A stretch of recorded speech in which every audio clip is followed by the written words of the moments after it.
à mesure.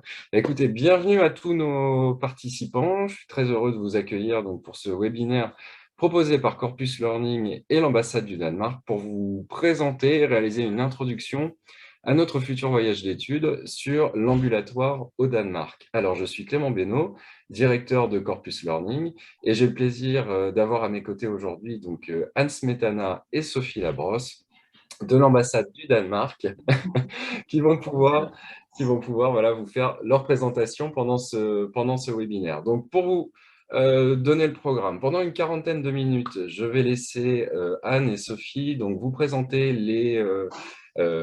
l'organisation du système de santé danois, réaliser un focus particulier sur l'ambulatoire et ensuite voilà, introduire ce qui sera notre voyage d'études.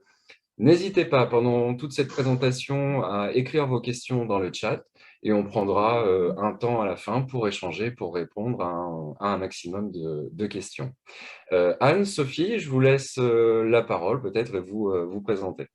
Oui, merci et bonjour à tous. C'est un grand plaisir de vous rencontrer en virtuel. On s'est habitué à se rencontrer en virtuel, mais depuis longtemps, notre société au Danemark est ouverte. Alors, oui, on est bien content qu'on ait cette occasion de vous présenter un peu notre système de santé, et y compris les traitements ambulatoires. Moi, je m'appelle Anne Smetana et j'ai passé plus que 30 ans dans le système de santé danoise. Je suis diplômée de Sciences Po et mes dernières 6 années, j'ai été directrice adjointe d'une organisation qui s'appelle Healthcare Denmark.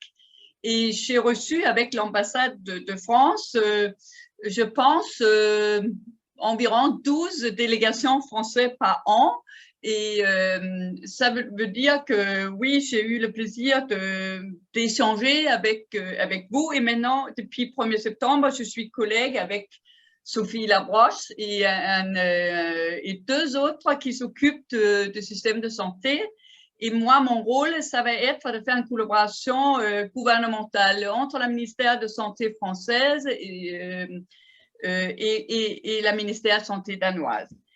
Mais aujourd'hui, si vous voulez bien, Clément, Oui. mon agenda, oui, ça va être que je vais brièvement vous introduire de notre système de santé danois. Et ensuite, je vais vous raconter sur la transformation du santé danoise où on a fait une grande réforme en 2007. Mais cela ne veut pas dire qu'on n'est pas toujours en processus de changement. Et aussi, d'après le Covid-19, il y a encore une grande transformation prévue, je pense. Mais c'est une question politique. On ne sait pas quand on va avoir une réforme, mais c'est très discuté en ce moment. Évidemment, je vais vous parler de notre stratégie ambulatoire et de dire qu'on parle d'ambulatoire au Danemark, on a une définition qui dit que c'est si on est traité en moins que 12 heures. Et ensuite, je vais vous raconter aussi sur le fait que nous sommes en train de construire des nouveaux hôpitaux partout dans le pays. On a 16 grands projets d'hôpitaux, mais de nouveaux hôpitaux universitaires dans 5 régions. Nous avons 5 régions. C'est mon agenda et oui. Le suivant, s'il vous plaît. Oui, vous voulez que j'affiche la présentation, Anne? Si vous voulez bien, Oui. parce que je crois qu'on n'arrive pas. C'est bien si je fais actuellement comme ça, et si vous voulez le Je, faire. je le partage. Merci. Alors, n'hésitez pas à nous dire, normalement, vous devez voir s'afficher la présentation. N'hésitez pas à me dire dans le chat si vous rencontrez des difficultés. Anne, est-ce que Le vous... prochain, mon agenda, j'ai le passé. Merci. Le voici, normalement.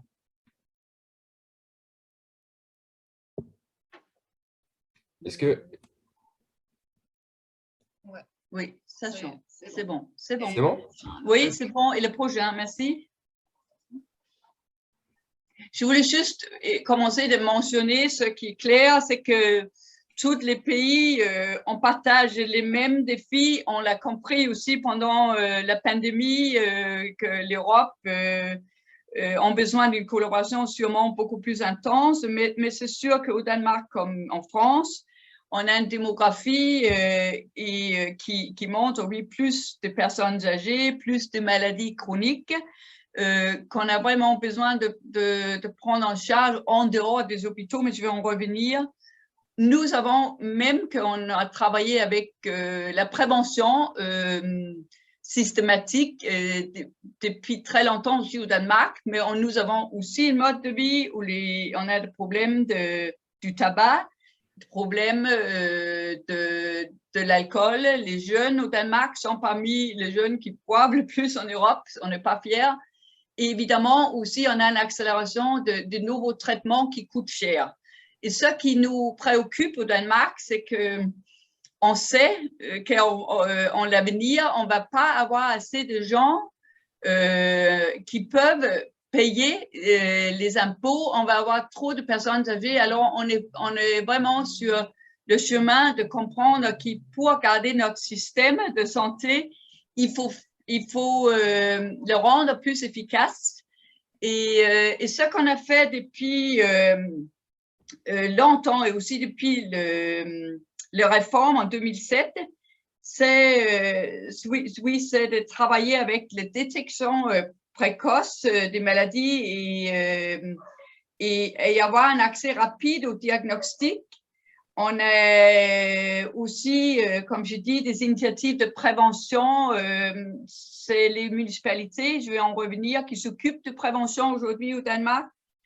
On travaille beaucoup avec la télésanté et la télésanté a vraiment accéléré pendant le COVID-19 parce que si on est personnes âgées, c'était 10 fois mieux que si on pouvait avoir accès d'une manière en vidéo avec ce médecin généraliste, ou si on était dans une EHPAD, le personnel pouvait en télésanté avoir rendez-vous chez le médecin généraliste avec les citoyens à l'EHPAD. Et oui, on travaille aussi beaucoup avec la technologie dans les hôpitaux, mais aussi dans les EHPAD au Danemark. Ce qui a été, je pense, une des choses qu'on a gagné de cette réforme de 2007, c'est qu'on peut dire on a un traitement de haute qualité et que, oui, on a beaucoup plus de traitements ambulatoires. Et ça, j'en vais revenir, mais 47% de nos traitements, c'est en ambulatoire. Et puis, on travaille beaucoup avec la notion qu'un hôpital, ce n'est pas une usine, c'est les êtres humains. Mais on a quand même utilisé beaucoup des connaissances et des technologies qui datent aussi, qui viennent aussi des autres industries. Et ça veut dire que 5 minutes, c'est 5 minutes perdues. Alors, si on peut être sûr où ils sont les patients, où ils sont les professionnels dans un hôpital et les traiter d'une manière humaine, mais en même temps efficace. Ça fait qu'il n'y a pas une perte de temps. Le suivant, s'il vous plaît. Comme en France, oui, nous avons un système de santé danois avec une couverture universelle. Notre système est presque entièrement public. On a moins que 2% des hôpitaux ou des cliniques privées. On a un accès gratuit et égal. Ça veut dire que entre le patient et le médecin généraliste ou l'hôpital, il n'y a jamais de l'argent. C'est payé par les impôts. Et c'est vrai que si je dis que c'est gratuit, il faut souligner que, par exemple, le dentiste n'est pas gratuit et on a aussi un défi, à mon avis, que le psychologue n'est pas gratuit non plus. Ça dépend. Si on est moins que 25 ans, oui, il y a une possibilité.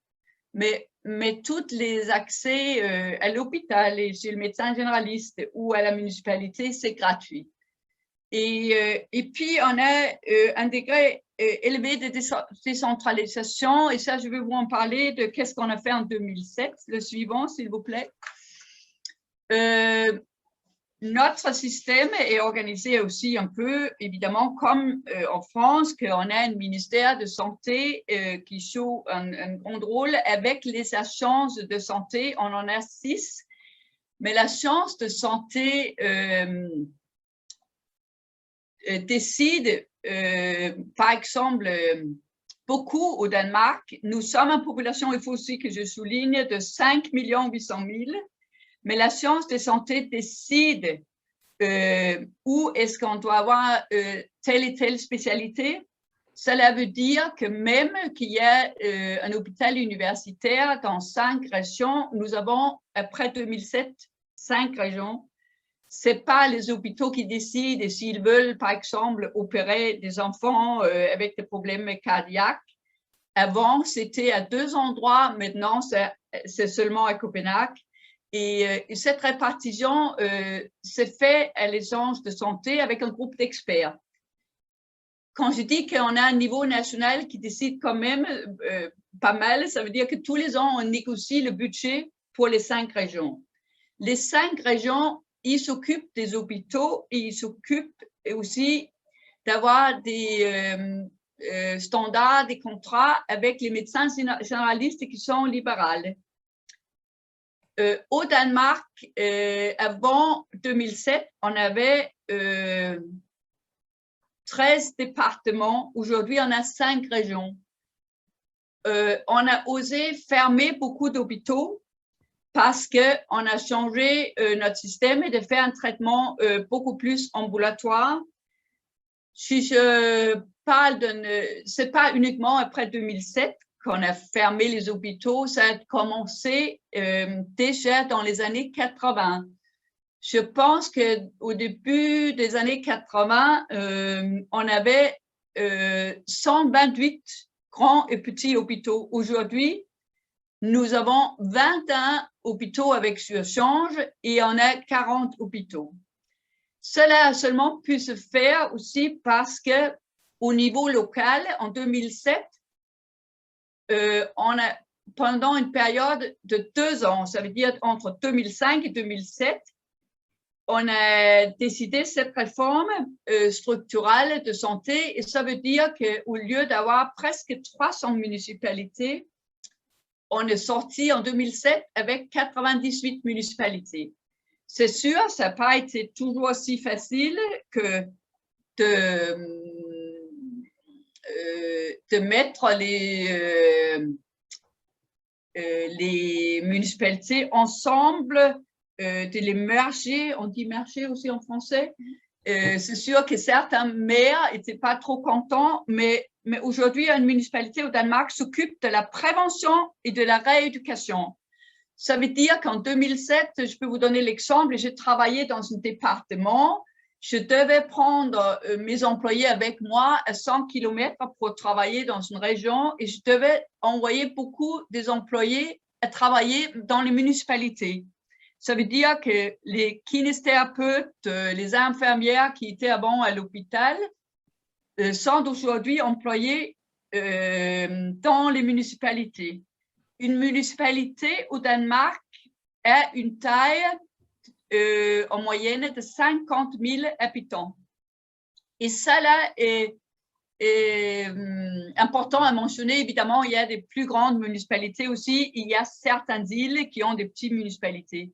Mais cette taille de 50 000, nous sommes un pays très pragmatique. On n'a pas de grandes recherches qui montrent que c'est exactement 50 000 qui est nécessaire, mais on a voulu créer des milieux professionnels importants dans les municipalités pour pouvoir s'occuper des citoyens, des patients aussi près de leur maison et qu'on peut rester à la maison aussi longtemps que possible.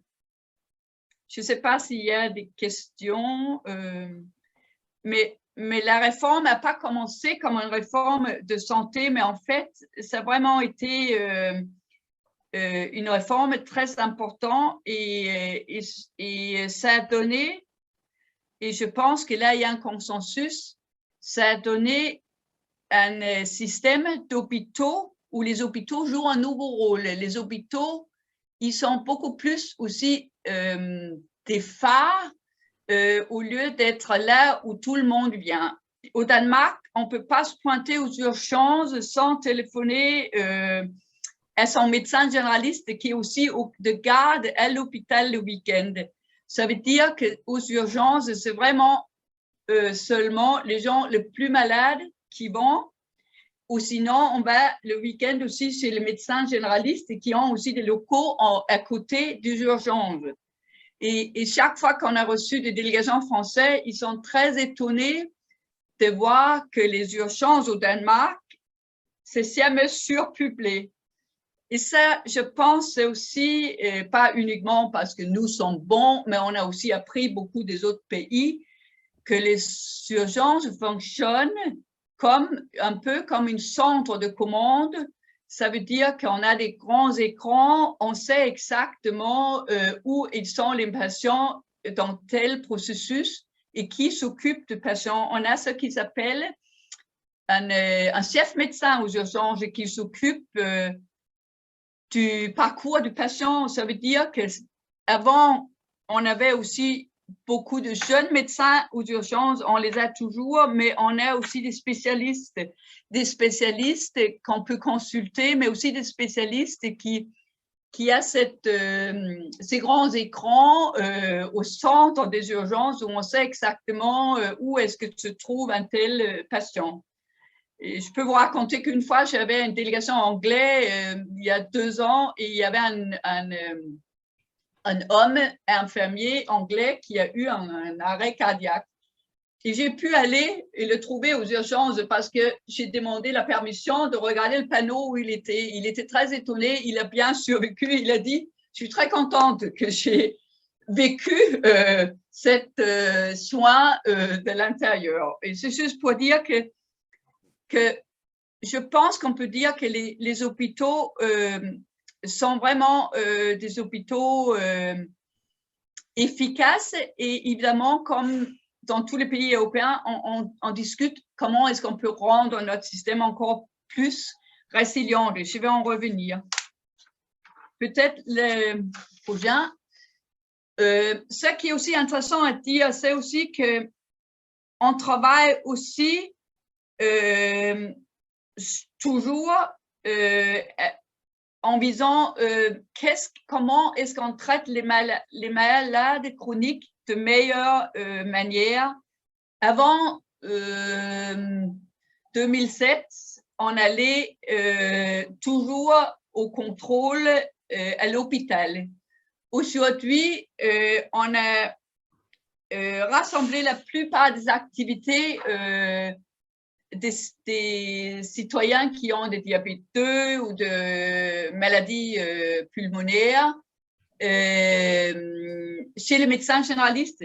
Cela veut dire qu'on a aussi dû, évidemment, former les généralistes d'avoir ce nouveau tâche et on a aussi regardé que parfois, on pouvait dire pourquoi est-ce qu'ils vont au contrôle s'ils vont bien autant de fois. Et on a vraiment regardé que de faire une stratification où évidemment qu'il y a aussi des malades chroniques, des maladies chroniques ou les patients avec des maladies chroniques qui doivent aussi toujours aller à l'hôpital.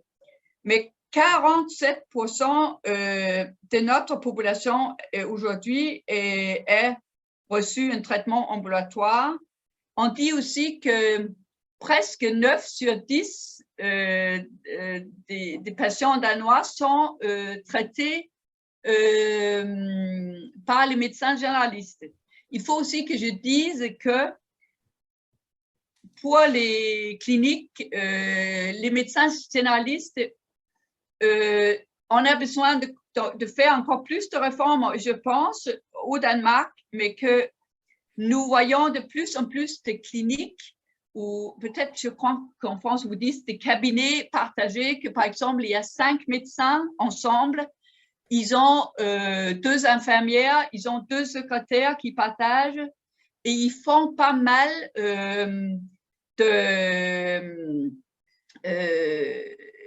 des petits, comment on dit ça, de petites interventions chez eux. Ils délèguent beaucoup leurs interventions aussi aux infirmières. C'est aussi très important que dans les municipalités, c'est très important que le médecin, par exemple, dit à une patient avec une maladie chronique, si vous voulez, je pense que c'est une bonne idée de s'arrêter de fumer, et là, votre municipalité a un cours gratuit que vous pouvez suivre.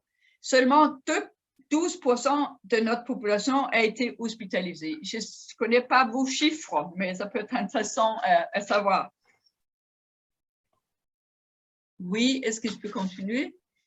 Juste pour dire que oui, pour vous montrer que cette transformation du santé danois est en même temps organisationnelle, où on a, comme je dis, fait une nouvelle division de travail entre les secteurs, et on a aussi essayé de faire un nouvel financement. Ça veut dire que les municipalités cofinancent le système de santé parce qu'eux, ils ont le droit d'avoir, de prendre d'impôts. Je pense qu'on peut dire honnêtement que peut-être le cofinancement, l'intention avec le cofinancement, c'était qu'il devait être moins de malades, des personnes âgées à l'hôpital. Avant 2007, on avait beaucoup de malades dans les couloirs, aussi dans les services de médecine. Et ça, on ne le voit plus. Mais je crois que la manière de cofinancer pour qu'on ne spécialise pas, c'est peut-être pas là où on est le plus fier, mais on trouve que ce qui a fonctionné, oui, c'est vraiment de mettre l'accent sur la prévention, mais aussi de mettre l'accent sur la rééducation. En moyenne, au Danemark, on reste 3 jours dans un hôpital. Et évidemment, il y a des patients qui restent plus, mais nous avons un but que la moyenne doit descendre jusqu'à 2 jours. Et ce but, ça vient sur le fait qu'on est en train de faire cette nouvelle structure hospitalière où on a aujourd'hui les 21 hôpitaux avec d'urgence. On est en train de finir un programme de super hôpitaux, comme je venais de dire, où nos hôpitaux, la dernière fois, on a construit de nouveaux hôpitaux, c'était dans les années 70. Et je pense que c'est un peu pareil qu'en France et partout en Europe. Et nos hommes politiques ont compris que les hôpitaux de demain ont un autre rôle, et que ces hôpitaux qui étaient construits il y a 50 ans étaient plus très efficaces pour avoir le fonctionnement qu'ils ont aujourd'hui. On n'a pas pu faire cette transformation si en même temps on n'a pas mis l'accent sur une transformation numérique. La semaine dernière, j'ai été au Danemark. J'ai reçu un futur directeur d'hôpital, un étudiant à l'hôpital ou l'école de Rennes, votre école pour les directeurs d'hôpitaux. Il est venu dans un CHU de Odense avec moi, et il a vu que, par exemple, d'aller dans un service aussi, un service de chirurgie, et de voir que dans le service, il y a un cœur dans le service où il y a 2 infirmières qui ont aussi accès à une vue générale de ce qui se passe dans le service. Où est-ce qu'on est avec les visites des médecins, où est-ce qu'on est en traitement avec les patients. Mais ce qui est très important à dire, c'est aussi que nous avons des systèmes numériques des patients. Ça veut dire que si j'ai été hospitalisée, mon médecin généraliste, autant que moi-même, ont accès aux données. Ça veut dire que si j'ai été 3 jours dans un hôpital et que je sors et que je vais chez mon médecin généraliste, il sait exactement quel médicament, quel traitement j'ai eu, et moi-même, j'ai aussi accès. Et si j'ai été hospitalisée dans une région et que je suis en vacances dans une autre, ils ont aussi accès. Même quand nous avons, dans les 5 régions, nous avons 2 systèmes numérique. On a un système américain dans 2 régions où on n'est pas trop satisfait. Ça a donné beaucoup de problèmes dans un contexte scandinave. Et puis, on a un système danois qui va être implémenté totalement dans les 3 autres régions. C'est sûr pour nous que ça ne doit pas être un monopole. Mais je peux vous dire que pendant la crise pandémique, on a eu beaucoup d'avantages d'être si numérique. Cela veut dire que la firme qui produit qui livre les systèmes numériques pour les 3 régions est par exemple proposé au ministère de Santé de donner tous les jours un survie, combien de tests est-ce qu'on a fait de pandémie, combien de lits de soins intensifs étaient utilisés. On n'a jamais eu un manque de lits. Mais avec les nouveaux hôpitaux, on va encore réduire le nombre de lits au Danemark. Et évidemment, on a été un peu, je pense, aussi inquiet pendant la pandémie. Est-ce qu'on avait assez de lits? Mais on a été un pays qui a testé beaucoup et on a eu le plaisir de ne pas avoir une situation aussi grave où on a eu un manque de lits. Ça a fonctionné et je pense que ce qu'on a fait, ce qu'on a utilisé, le système numérique qu'on avait, mais on n'a pas mis au monde beaucoup de nouvelles choses, mais on a vraiment vu que notre système entre le ministère, les 5 régions, les municipalités a fonctionné parce que les 5 régions ont une organisation ensemble, une parapluie, avec un directeur de santé qui rassemble les 5 directeurs de santé des régions tout le temps, et les 98 municipalités, ils ont aussi une organisation. C'est sûr que la pandémie nous a appris qu'il faut faire, je pense, une réforme qui donne encore plus de possibilités aux municipalités. Par exemple, on ne peut pas dire qu'on a le même standard de prévention dans tout le Danemark. La science de santé danoise donne des recommandations et ces guidelines, ces recommandations sont suivies, mais il y a quand même une différence entre municipalités encore et aussi en domaine de rééducation. Et ça, c'est un défi qu'on espère de résoudre. Je ne sais pas s'il y a des questions, parce que sinon, je vais vous raconter sur votre, je pense, engagement, la stratégie ambulatoire, de rester le plus... Là, n'ayant pas la visibilité sur le chat, pendant que je partage l'écran, si vous avez déjà une question sur ce qui a été présenté, n'hésitez pas à ouvrir votre micro et à poser votre question si vous le souhaitez.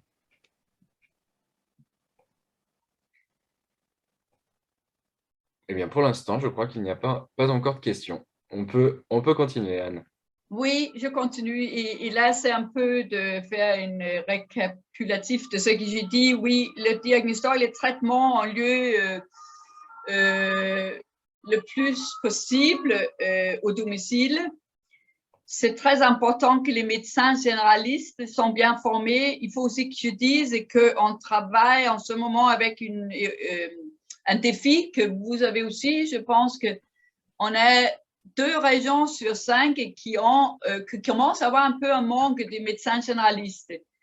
Et ce n'est pas quelque chose qu'on peut résoudre d'un jour ou l'autre, mais on a par exemple maintenant ouvert la possibilité de former des médecins dans la région nord du Danemark et aussi dans l'autre région qui s'appelle Sjælland pour, dans le futur, d'avoir plus de médecins généralistes. On a été obligé au nord d'ouvrir des cliniques publiques parce qu'on a eu un manque de médecins généralistes. Et c'est sûr que comme ils sont libéraux, il y a aussi des négociations de les faire, comment on dit ça, suivre, qu'il faut faire une réforme, d'avoir des cliniques, des cabinets partagés partout. Ça, on a beaucoup, mais on a encore des médecins qui ont le cheveu gris comme moi, qui travaillent seuls.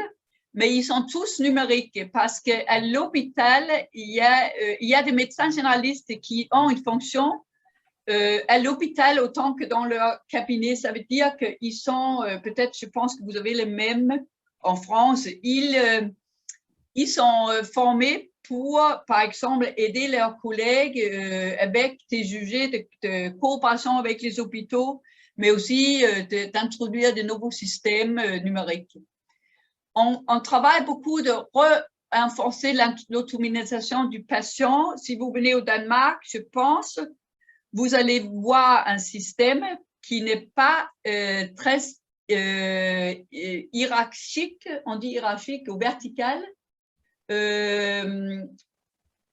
Moi-même, je ne sais pas pour dire, mais je suis mariée à un Français qui est chirurgien dans un hôpital universitaire, qui a passé plus que 37 ans en Scandinavie, en Suède, au Danemark.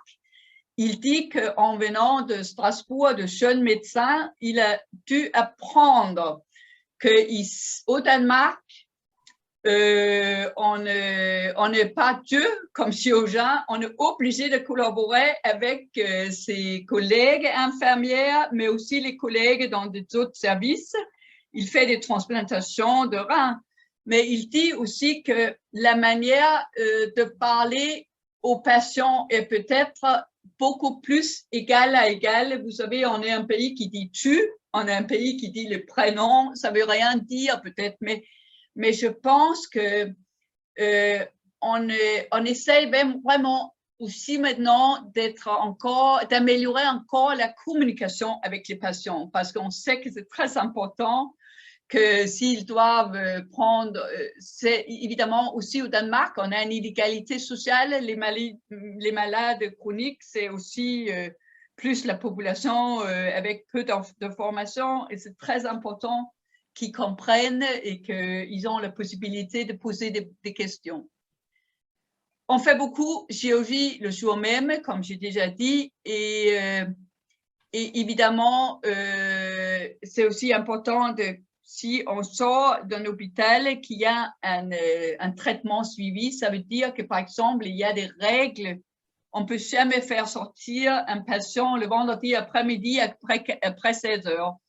Après 16 heures, c'est interdit dans l'hôpital d'envoyer quelqu'un à la maison et il faut avertir la municipalité et les infirmières de municipalité avant qu'on sort des malades de l'hôpital.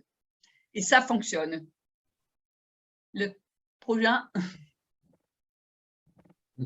s'il vous plaît. Ouais. Oui. Et évidemment, et là, je ne veux pas parler longtemps comme ça, mais c'est sûr qu'on doit aussi utiliser les données rapportées par les patients. Et on travaille avec ça. On travaille aussi systématique de suivre la qualité de parcours de patients. Et comme je dis, oui, les compétences de municipalité et de médecins journalistes doivent être encore renforcées. Alors, avant, on avait des très grands programmes nationaux de qualité et ça, on a abandonné, mais ça ne veut pas dire qu'on n'a pas au niveau régional des programmes de traitement de qualité. Ce qui est important à dire, c'est aussi qu'un hôpital n'est pas un hôpital tout seul. Les directeurs des hôpitaux dans une région se rencontrent avec un directeur de santé régional. Et cela a aussi joué un très grand rôle pendant la pandémie, qu'il n'y a pas eu de différence entre la manière que les régions ont agi parce que ça a été très, très coordonné. Cela veut dire que même quand on a un système décentral, et Sophie et moi avons participé à une séminaire l'autre jour, on a essayé un peu de comparer la France et le Danemark et je crois qu'il y avait des spécialistes français qui ont cru qu'on était encore plus décentralisé et qui ont conclu, mais vous êtes aussi centralisé. Et c'est vrai qu'on est centralisé de la manière que que la science de santé, le ministère de Santé a quand même un grand rôle à jouer envers les 5 régions. Oui, et si je veux, je peux, le projet, je peux vous donner quelques exemples et c'est des exemples que vous pouvez élaborer un peu encore plus quand vous venez, mais par exemple, nous avons examiné la population des patients et nous avons, avec les spécialistes, évidemment, c'est pas uniquement, c'est pas quelque chose que quelqu'un qui est sorti de Sciences Po qui décide, mais vraiment avec les spécialistes, on a discuté et on a regardé est-ce qu'il y a une possibilité de rejeter certains diagnostics et traitements sans valeur ajoutée pour le patient. Et ça, on a vu qu'il y a quand même, par exemple, chez les malades chroniques qui sont en bon état, des contrôles qui n'étaient pas nécessaires, où eux, ils pouvaient s'adresser à leur médecin généraliste s'ils avaient besoin, s'ils étaient inquiets, mais des contrôles systématiques qui n'étaient pas nécessaires. On a aussi, comme j'ai dit, déplacé les diagnostics et les traitements à un niveau moins coûteux. On a impliqué et renforcé l'autonomisation du patient aussi virtuellement et c'est sûr de dire aussi que souvent on a cru que c'était seulement les personnes âgées qui pouvaient avoir un problème d'aide numérique. Il faut dire qu'on a découvert aussi qu'on a aussi des jeunes avec des problèmes sociables, des jeunes sans formation qui utilisent peut-être pas le numérique autant. Mais on a vraiment fait une grande démarche au Danemark aussi pour utiliser la société civile d'aider, de renforcer que les personnes âgées suivies, par exemple, d'être numériques, ils pouvaient avoir des cours, de l'aide. Et oui, on a utilisé beaucoup de nouvelles technologies pour supposer le processus. Merci. Et au suivant. S'il n'y a pas de... Là, oui, c'est juste pour en revenir. Pourquoi un programme de super hôpital? Je vous ai dit qu'on partage les mêmes défis, qu'on a une augmentation de demande, une diminution de la main-d'œuvre, parce qu'on a aussi évidemment des problèmes d'avoir assez d'infirmières, bientôt aussi des aides-soignantes. Et vous voyez les chiffres qu'on a une augmentation dramatique des maladies chroniques, même qu'on travaille avec la prévention, il faut en faire mieux et plus. Et ça, on est sûr. Et ça, je pense, c'est des défis européens et peut-être même global. Et ce qui est très important de nous de dire, c'est qu'on est très sûr aussi qu'on va avoir moins de jeunes à payer notre système de welfare, notre système au Danemark. Et pour cela, il faut vraiment qu'on est très agile de continuer un changement. Oui, encore plus.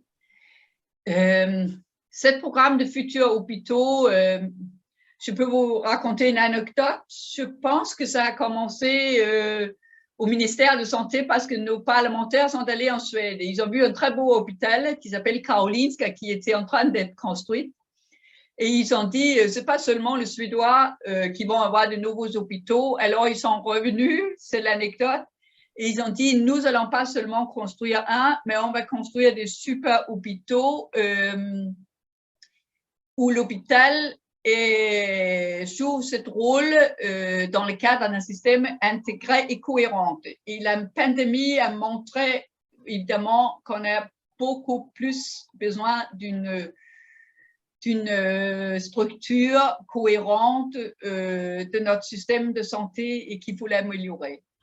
Et ces hôpitaux qui sont nouveaux, et ils ne sont pas tous finis. En 2025, je pense qu'on commence à avoir des nouveaux hôpitaux qui sont finis. On a ouvert Dans une région, il y a plus que, je pense, que 6 ans qu'on a ouvert un hôpital universitaire nouveau, qui était le premier en 2025.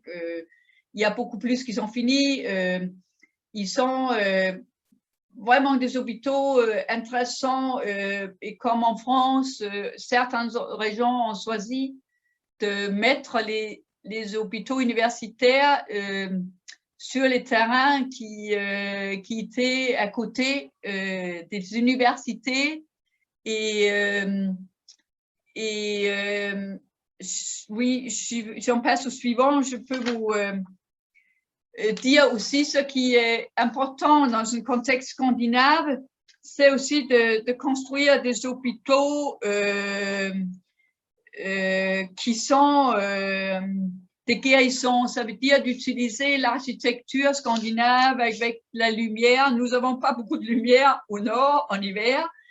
Et aussi utiliser du bois et oui, des effets gratuits et curatifs à l'intérieur comme à l'extérieur. Et je crois que à l'extérieur, si on a un vieil hôpital au Danemark, et ça, c'est pas quelque chose que nous avons inventé, vous l'avez aussi en France, de par exemple mettre l'accent sur avoir des jardins dehors pour les professionnels autant que les malades. Mais il faut se dire que beaucoup de patients aujourd'hui peuvent peut-être presque pas, qui est dans un hôpital danois, ils peuvent profiter peut-être de l'intérieur, mais ils sont si malades que peut-être ils ne sont pas beaucoup dehors dans les jardins parce qu'il reste que 2 jours. Alors, ce qu'il ne faut pas, c'est faire des illusions. Mais puis, ça a été très important, ça a été très discuté de faire des chambres à un lit.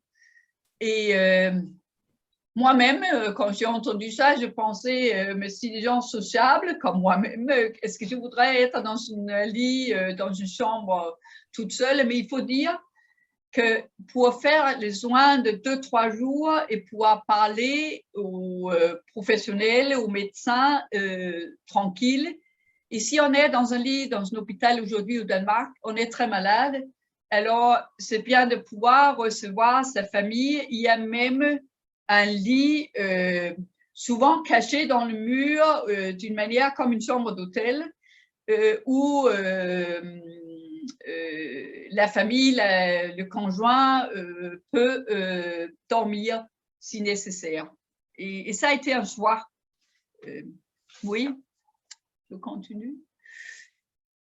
Et puis, comme j'ai souligné, nous sommes un pays numérique, mais nous sommes aussi, oui, un pays public.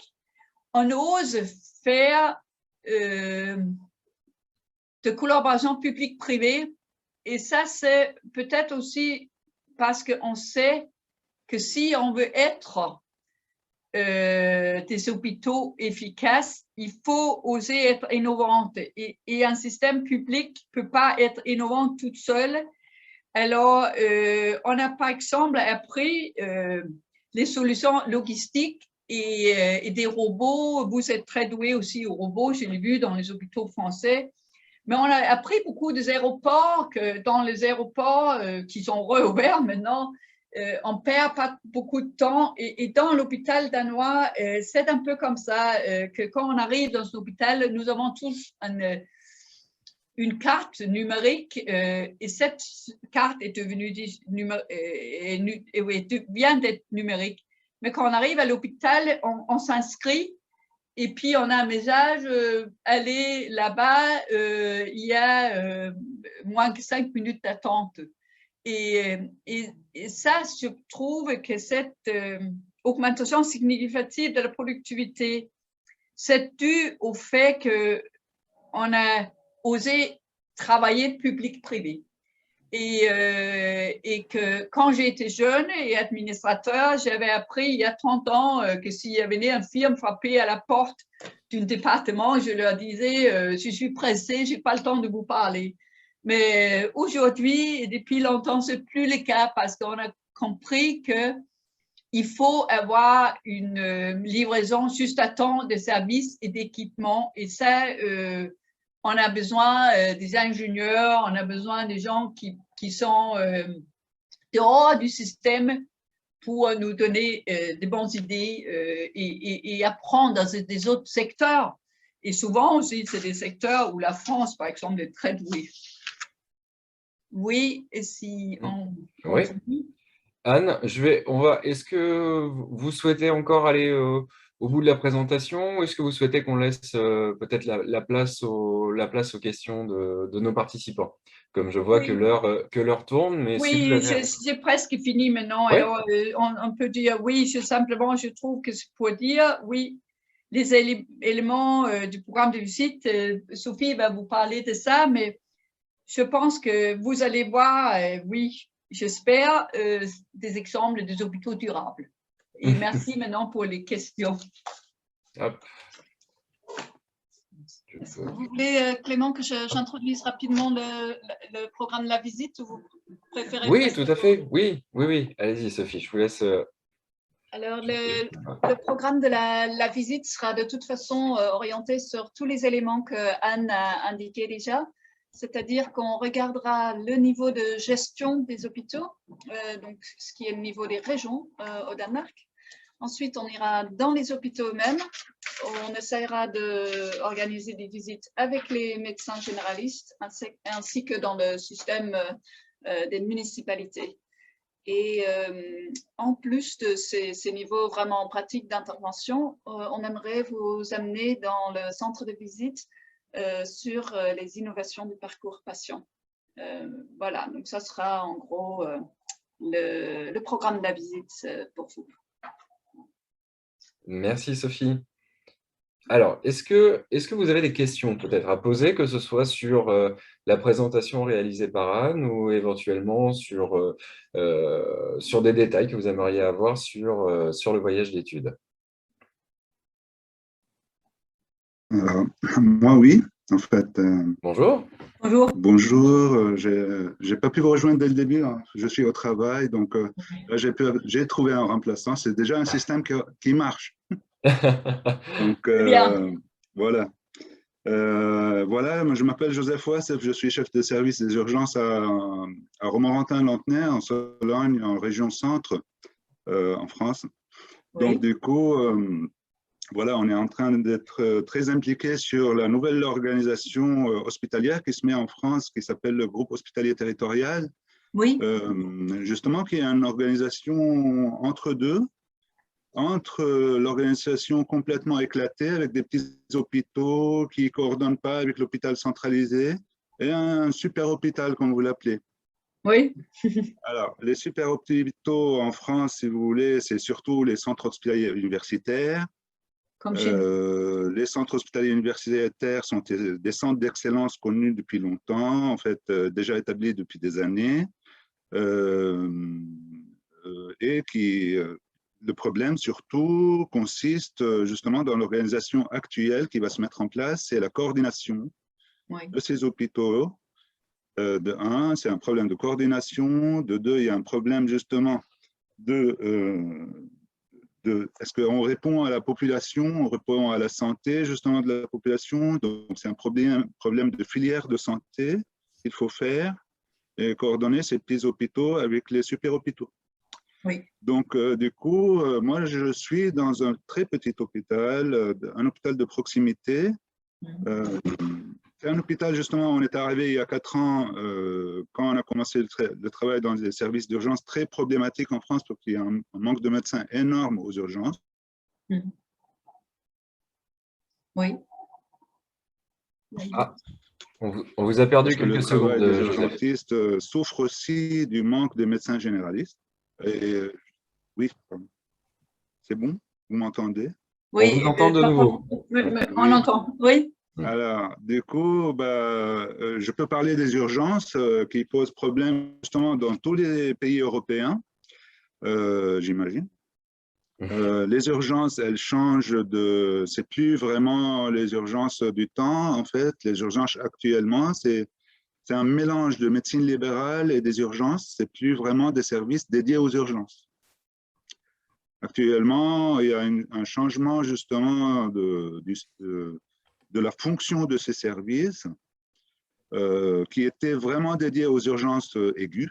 Et actuellement, avec le manque justement des médecins généralistes libéraux, surtout dans les régions donc, lointaines, en fait, des villes, dans les régions, dans les provinces, justement, ces urgences, elles souffrent énormément, ce qui a fait, si vous voulez, qu'il y a beaucoup moins d'attractivité pour les urgentistes pour venir faire ce travail. Donc, c'est ce qui explique surtout le manque d'urgentistes dans les services.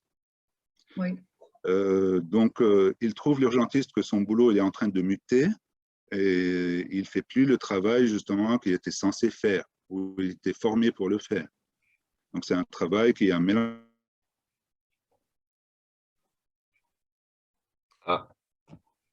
Joseph, on vous a De médecine perdu. libérale et d'urgence. Et on a réussi justement à rétablir ce service-là. Oui, ça a coupé encore une fois. Ça a coupé, mais c'est bon, vous êtes de retour. Alors, on a réussi quand même à rétablir le fonctionnement d'un service d'urgence dans un hôpital périphérique Oui. et à lui donner son sens. Donc, il a maintenant un sens. Donc, même avec toutes les politiques de consolidation actuelles des hôpitaux, on a pu quand même donner un sens à ce service-là, qui dessert à peu près un bassin d'une centaine de milliers de patients, enfin d'habitants. Donc, du coup, à travers le GHT, j'imagine, pour ne pas aller dans une solution extrême qui est le super hôpital et annuler, en fait, les services médicaux de proximité, que ce soit au niveau médecine libérale ou médecine hospitalière. Il y a une solution intermédiaire qu'il faut, et j'imagine que c'est cette solution intermédiaire qu'il faut mettre en place. Elle est en cours en France. Je trouve que le GHT actuel en France répond justement, que ce soit au niveau du besoin du patient que vous avez exposé déjà, au niveau qualitatif, ou que ce soit aussi du besoin aussi des hôpitaux et de leur raison d'être ou d'existence plutôt, les hôpitaux périphériques. Le problème, c'est qu'on arrive justement à une industrialisation de l'hôpital quand on part au niveau d'un hôpital centralisé. Pour moi, la vue managériale de l'hôpital, on est d'accord, et justement, on est d'accord avec la prévision par rapport à l'augmentation de l'âge de la population prévue à long terme. Mais il a toujours, j'imagine que ces petits hôpitaux et les hôpitaux de proximité, ils ont toujours justement leur sens dans le système de santé. Parce que on peut pas, je vous donne un petit exemple, une dame qui est suivie à l'hôpital de proximité pour une grossesse, il faut savoir que le jour de sa grossesse, on a un super hôpital dans la région là où je suis, il faut qu'elle fasse 60 km pour qu'elle puisse accoucher. Si on imagine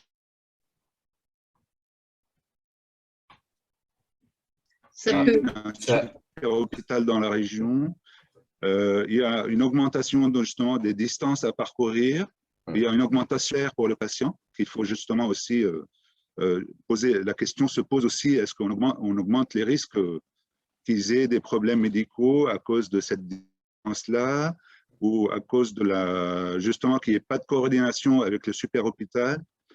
Est-ce qu'il, par exemple, je vous donne un exemple, aux urgences, nous, on sort en SMUR. Donc, du coup, on a un secteur pour le SMUR. On sort pour aider les patients qui sont vraiment en urgence absolue. On a des véhicules équipés avec un médecin, un infirmier et un ambulancier qui sortent justement sur le site pour un accident de la voie publique. Oui. Alors, le médecin, il a tout son sens justement dans cette organisation-là, parce que imaginez un accident à 60-70 km d'un hôpital, d'un super hôpital, la prise en charge initiale, elle sera faite par des paramédicaux et des pompiers. On imagine qu'on n'a pas donné, par exemple, toutes les chances aux patients sur le site qui est accidenté. Peut-être je peux dire, c'est sûr que oui.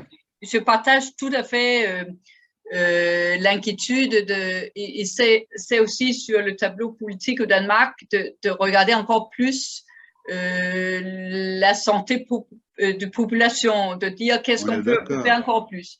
Mais ce qu'on a créé au Danemark, et j'ai écrit un sort de white paper avec les directeurs qui s'occupent des urgences. Alors, je me suis lancée un peu dedans et c'est que aujourd'hui au Danemark, comme en France, le traitement commence dans une ambulance. Ça veut dire qu'on est totalement numérique et que les ambulances savent exactement où est-ce qu'il faut aller. Ils se doutent pas est-ce qu'il faut aller à l'hôpital universitaire ou ailleurs. Mais on a aussi créé des hôpitaux quand on a fait les nouvelles structures que, par exemple, 4 petits hôpitaux ont une directeur. On a toujours 3 directeurs au Danemark, mais ils sont une entité. Et ça fait que, par exemple, si je demande à un directeur des urgences dans notre capitale, il dit, un exemple, il dit au Berlin, on a 21 hôpitaux, je ne sais pas quoi, mais ils ne savent pas où aller avec les patients. Ce qu'on a construit après 2007, c'est que, par exemple, avant, dans la région où j'habite avec ma famille au Danemark, je suis au Danemark, j'ai rencontré un médecin qui avait comment ça s'appelle, un truc au cerveau. Lui-même, il était chef médecin aux soins intensifs. Il ne pouvait plus parler. Il se disait, pourvu, c'était avant 2007, il a dit, pourvu qu'ils ne m'emmènent pas à l'hôpital le plus proche parce qu'ils ne sont pas capables de me soigner. Et avant 2007, ils l'ont fait. Après 2007, ils vont directement à l'hôpital universitaire et on a moins de séquelles après. Et ça, tout ça, c'est très, très organisé. C'est sûr que pour les femmes qui accouchent, ça peut être loin, mais là, on voit aussi qu'on parle plus dans la population que des problèmes réels si vous demandez au médecin. Alors, c'est sûr, on est un pays plat, on n'a pas les montagnes, mais les petits hôpitaux qui restent, ils sont pas des îles isolées, ils fonctionnent dans un système. Et on sait exactement qui s'occupe de quoi, où est-ce qu'il y a les meilleurs spécialistes. Et c'est ça que nous avons compris. Je pense que ça ne sert à rien d'avoir un petit hôpital si on n'a pas de bons spécialistes. Si on n'a pas de spécialistes qui voient assez de cas, qui opèrent assez, les Danois ont accepté, je pense, aujourd'hui que c'est mieux d'être transporté chez un spécialiste qui opère 40 par an de mon cas, au lieu d'aller dans un petit hôpital où on le fait rarement et où les risques sont 10 fois plus grands.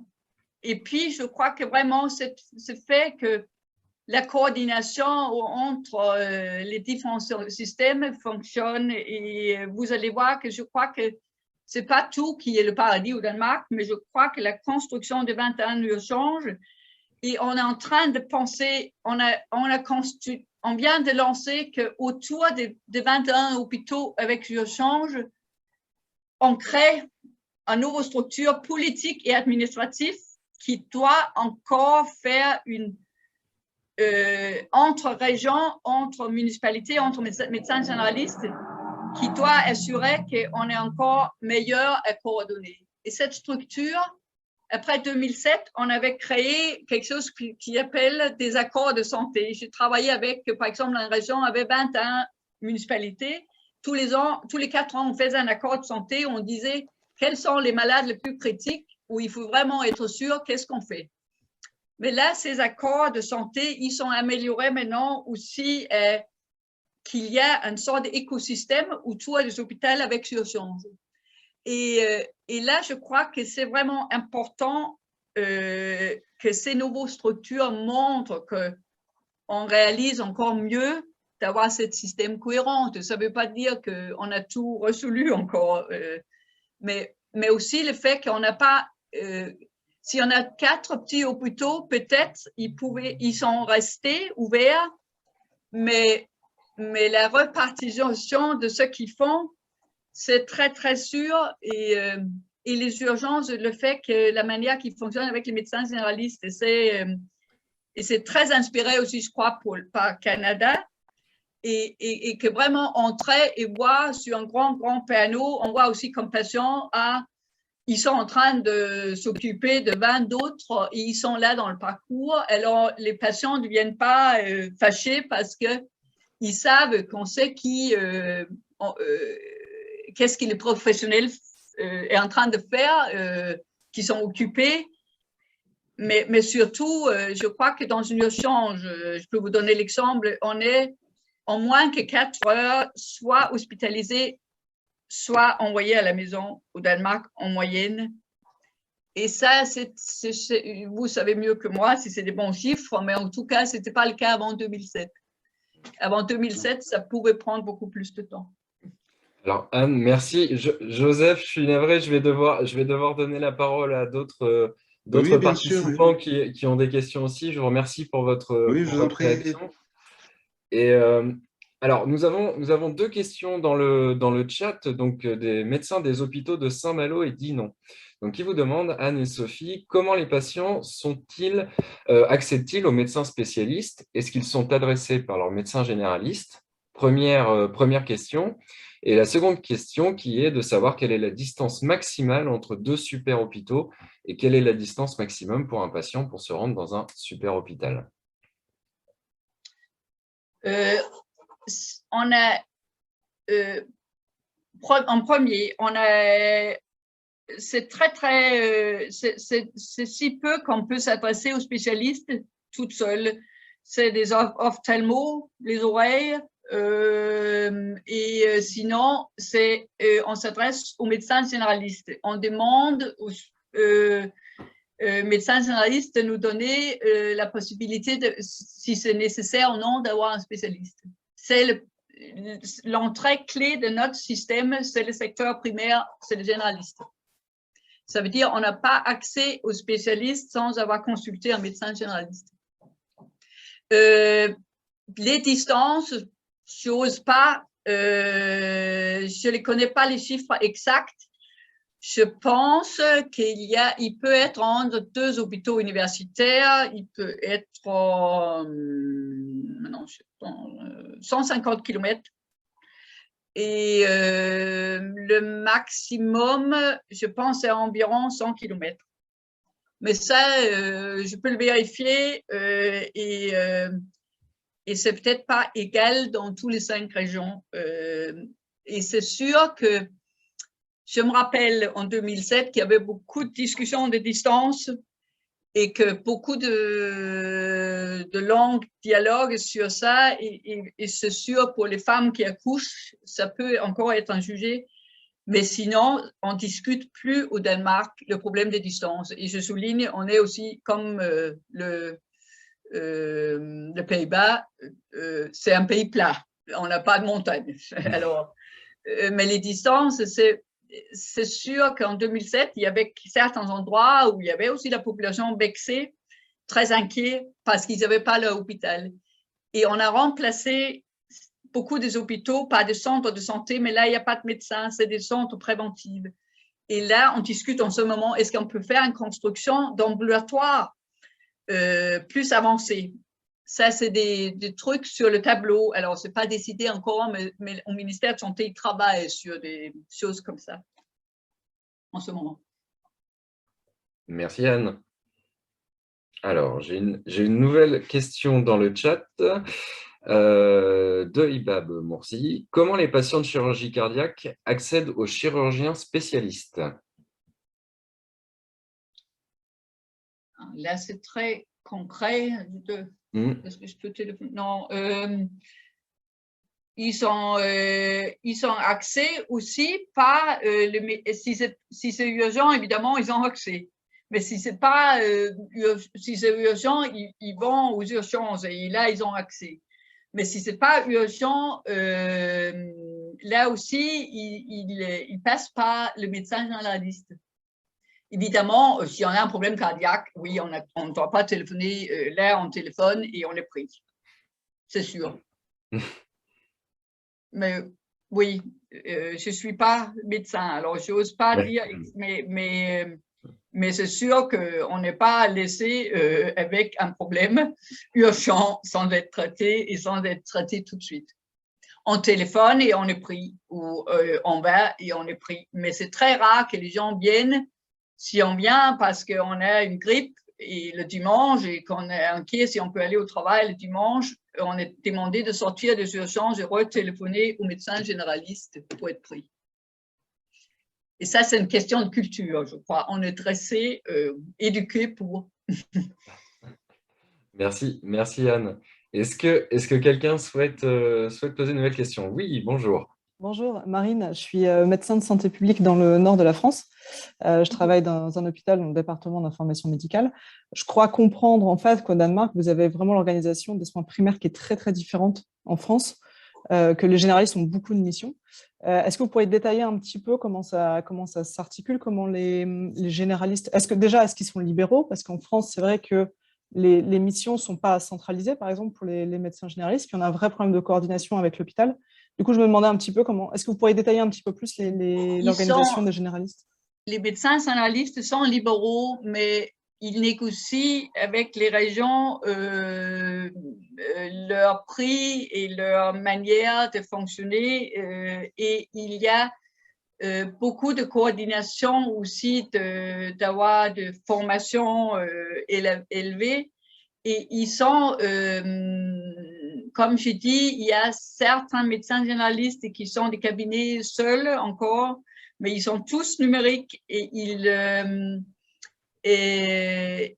on essaie d'avoir beaucoup plus de ces cabinets partagés, parce que si on est 5, il y a un qui sait un peu plus sur les enfants et un autre qui est spécialiste. Et ils travaillent beaucoup en coordination avec la municipalité. Ils rencontrent les infirmières, ils ont un dialogue avec les EHPAD. Quand j'étais jeune, on avait des médecins qui venaient aux EHPAD. Maintenant, le temps passe et on revient au fait que maintenant, on a besoin de médecins généralistes qui viennent systématiquement dans les EHPAD. Ça, on est en train de réinventer. Alors, oui, mais je pense que si le monde regarde le système danois, c'est vraiment notre secteur primaire qui est intéressant, parce que oui, on essaie de dire que le patient doit seulement avoir accès à l'hôpital si c'est vraiment nécessaire, sinon notre système primaire doit fonctionner. Et je pense qu'on va avoir une deuxième réforme pour encore faire fonctionner ça encore mieux. Mais le problème, c'est comment on va le financer en ce moment, je pense. Est-ce que ça répond à votre question, Marine? Oui, merci. Très bien, merci beaucoup. Peut-être une autre question, n'hésitez pas. Bon, mais je crois que vous avez été très clair, Anne, je crois. J'espère. Écoutez, en tout cas, vous aurez beaucoup plus de possibilités d'échanger, et nous sommes très intéressés d'échanger aussi avec la France. Vous savez que la France, ils ont aussi la présidence de l'Union européenne, et on sait que vous avez un système de santé très performant. Alors, on voudrait aussi, au voyage, faire en tel qu'il y a la possibilité de faire des échanges, parce que ça rend une visite plus intéressante pour les deux côtés. Est-ce que je peux poser une question? Excusez-moi, donc docteur Bahut, je n'ai pas de caméra, désolé. C'était juste demander, est-ce que vous avez déjà des généralistes qui ont accompagné les visites au Danemark? Parce qu'il me semble que l'importance des soins primaires, justement, ça concerne beaucoup les généralistes. Et je voulais savoir si vous aviez déjà eu ce cas de figure, parce que nous, si on faisait une visite, on serait intéressé peut-être d'amener effectivement un généraliste avec nous, qui serait par exemple représentant de la CPTS, qu'on appelle ça, c'est les communautés professionnelles de territoire, parce que c'est vrai qu'on voit bien que là, ça devient vraiment le pivot, et il y a une interaction avec l'hôpital qui est très, très importante. C'est ça qu'on fait beaucoup en télésanté, que par exemple, je peux vous donner l'exemple, un cabinet qui est à 30 km de l'hôpital universitaire, il vient un patient multi-malade, un vieil homme. Alors, le médecin généraliste peut consulter le spécialiste à l'hôpital en télésanté avec le patient, et comme ça, le patient n'a peut-être pas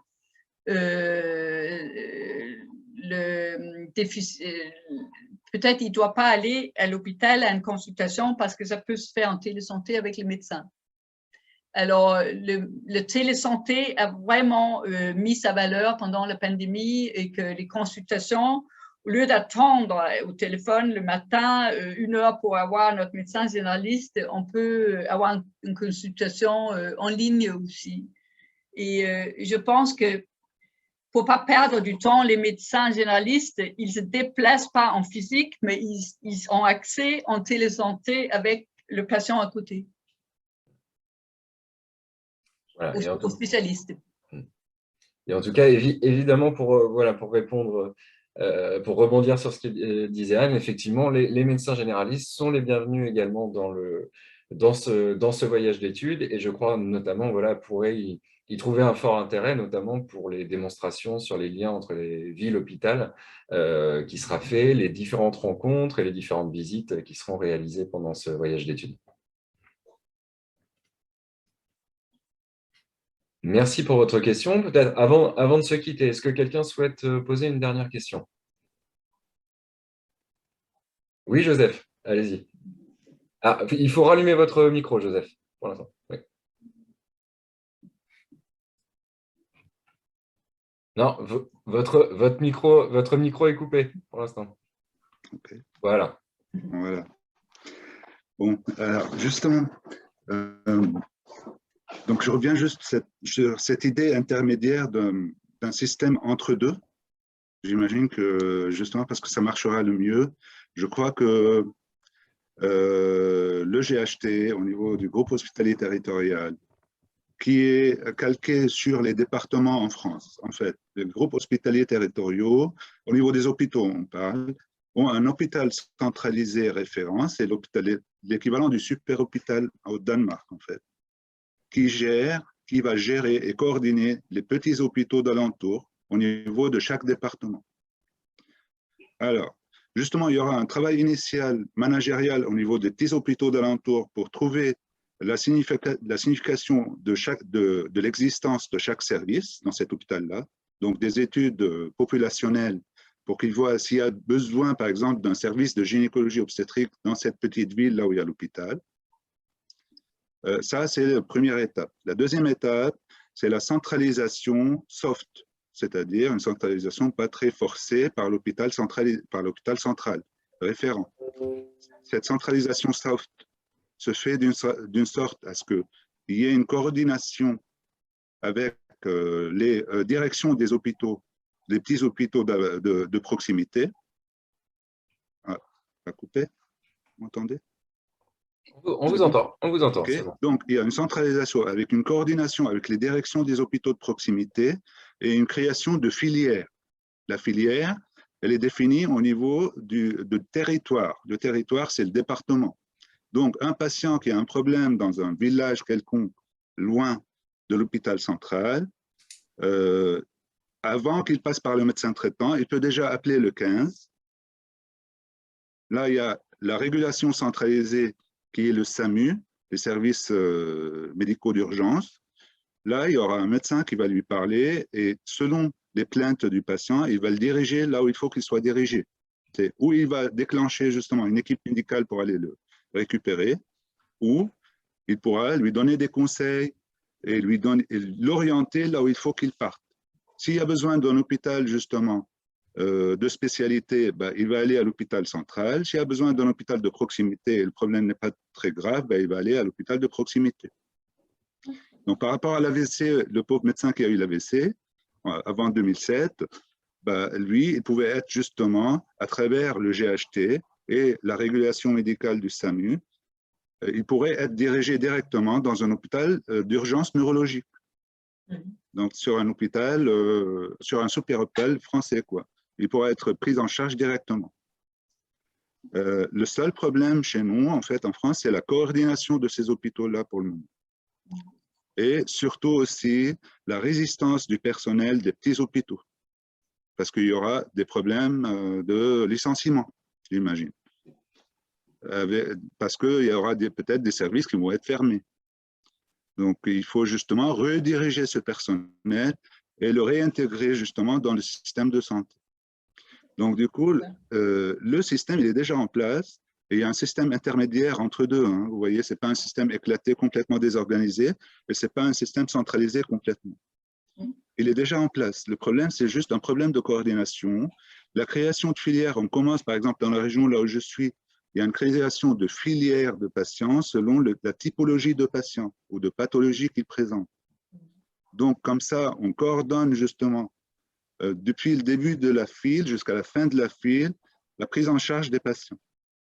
Ça prend du temps, mais j'imagine que ça va donner un système intermédiaire où il y a toujours la proximité du patient à l'hôpital et la proximité avec son médecin traitant, et en même temps, justement, l'excellence qu'il faut lui donner. Très bien. Merci. Oui. Merci. Voilà. Merci, Joseph. Ouais. Je peux me permettre de reposer une question Bien supplémentaire sûr, si on a encore le temps? allez-y, Marine. Dernière question avant Je profite de de rebondir sur ce que dit Joseph. Je pense que je ne me rends pas compte au niveau de la culture danoise. Est-ce que la collaboration entre les médecins, entre la ville et l'hôpital est quelque chose qui était déjà très ancré, ou est-ce que c'est quelque chose qui a été mis en place au moment de la grande réforme?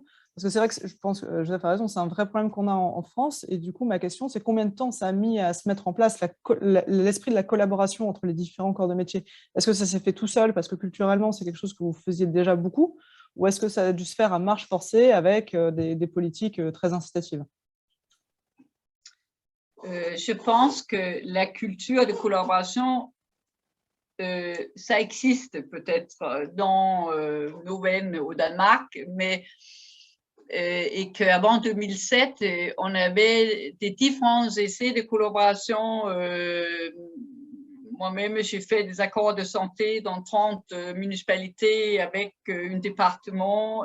Oui, on avait des bons exemples, mais je suis sûre qu'on est encore sur le chemin d'encore être meilleur, de collaborer et que depuis 2007, ça a duré 2 ans de mettre en marche de nouveaux réformes, mais c'est sûr qu'on a aussi maintenant eu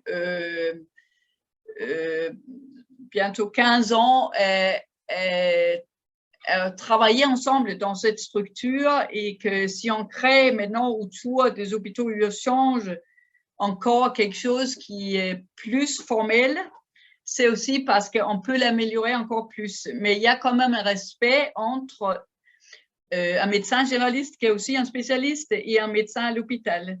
Et cet respect, je crois que c'est devenu plus élevé depuis la réforme aussi, parce qu'ils sont en contact, ils s'utilisent et ils ont les spécialistes à l'hôpital et les généralistes, ils ont le même cursus. Ça veut dire que les généralistes, je pense que c'est la même chose en France, ils ont été dans tous les différents services. Et oui, je ne vois pas qu'il y a une